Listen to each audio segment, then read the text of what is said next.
Sir முக்கியமா இந்த அம்மா உணவ பத்தி நீங்க கேட்டீங்க. அத நம்ம சொல்லியே ஆகணும்.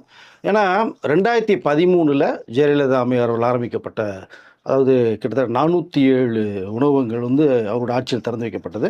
அப்புறம் படிப்படியாக தமிழ்நாடு பார்த்தீங்கன்னா, கிட்டத்தட்ட 620 உணவகங்கள் வந்து செயல்பட ஆரம்பிச்சது. அதில முக்கியமா பார்க்கணும்னா ஜெயலலிதா அம்மையார் அவர்களே வந்து அந்த உணவெல்லாம் சாப்பிட்டு டேஸ்ட் பார்த்து எப்படி இருக்கு? நான் ஏழை எளியோர் உள்ள வர்றது முக்கியமா. அவர்களுக்காக தான் அந்த அம்மா உணவகமே திறக்கிறேன் அப்படின்னு சொல்லி திறந்து வைக்கப்பட்டு, அவர்களே வந்து அந்த ஆய்வுலாம் நடத்தப்பட்டு போம்போது தான், நீ முக்கியமா எவ்வளோ பேர் சாப்பிட்டாங்க? அதாவது ஏழை எளியவர்களுக்காக ஆரம்பிக்கப்பட்டது. ஆனா கலைத்துறை, சினிமா துறையை சேர்ந்தவர்கள் எவ்வளோ பேர் சாப்பிட்டாங்கறது எனக்கு தெரியும். நிறைய உதவி இயக்குனர்கள், பைக்ல, சைக்கிள்ல போறவங்க, நடந்து வரவங்க, வந்து கார்ல வந்து சாப்பிட்டு கூட நான் அம்மா உணவகத்தில பார்த்துருக்கேன். ஏன்?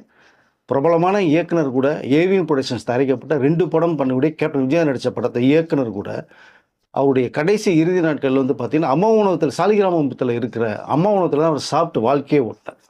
பட் அது வந்து மக்கள் மத்தியில சிறப்பான இதா பார்க்கப்பட்டது.